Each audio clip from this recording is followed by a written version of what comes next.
যারাই শরিয়া আইনে বিশ্বাসী না, শরিয়া আইন কামনা করে না, তারা কাফের।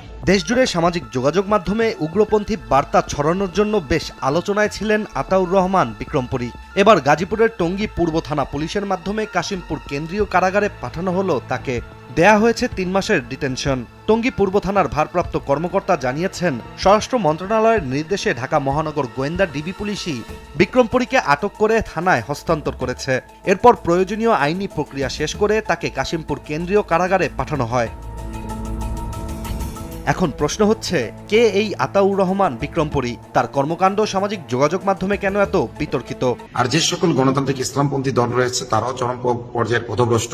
তারা মনে করে গণতান্ত্রিক পন্থায় ক্ষমতায় গিয়ে তারা ইসলাম কায়েম করবে, যা আদৌ সম্ভব না।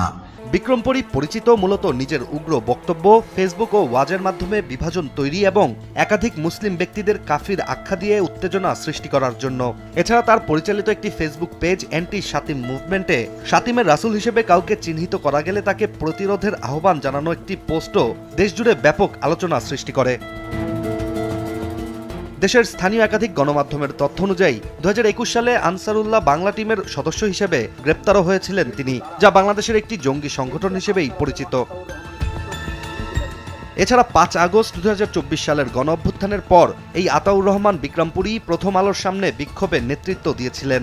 এছাড়া ওই সময় থানায় আটককৃতদের জোরপূর্বক ছাড়িয়ে আনার ঘটনাতেও সক্রিয় ভূমিকা রেখেছিলেন তিনি। আর শাহবাগে এক নারী হয়রানিকারীর ঘটনাতেও অভিযুক্তকে থানা থেকে বীরের বেশে উদ্ধারের সরাসরি নেতৃত্ব দিয়েছিলেন এই বিক্রমপুরী। তার ভেরিফাইড ফেসবুক পেজ থেকে জানা যায়, তিনি কারাগারে থাকা জঙ্গিদের মুক্তির জন্য বৈষম্যহীন কারামুক্তি আন্দোলনের কেন্দ্রীয় সমন্বয়ক হিসেবেও কাজ করেন।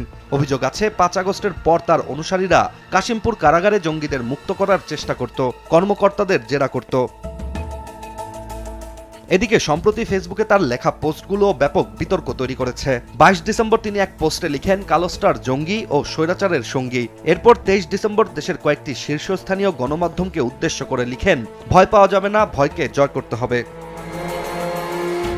এত কিছুর পর অবশেষে ঢাকা মহানগর পুলিশের গণমাধ্যম ও জনসংযোগ বিভাগের উপকমিশনার মোহাম্মদ তালেবুর রহমান জানিয়েছেন, নরসিংদী থেকে আটক করা বিক্রমপুরীকে ডিবি গ্রেপ্তার করে গাজীপুর মেট্রোপলিটন পুলিশের কাছে হস্তান্তর করেছে।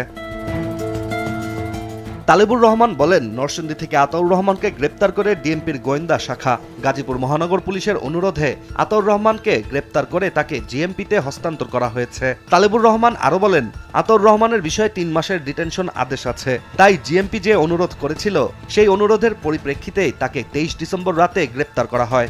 এই ধরনের লোকদেরকে কাফের বলে না, শরিয়া আইনে অবিশ্বাসীদেরকে যারা কাফের মনে করে না, এরা চরম লেভেলের পথভ্রষ্ট এবং এদের ইমানও আশঙ্কার মধ্যে রয়েছে। ইশতিয়াক হোসেন, দেশ টিভি।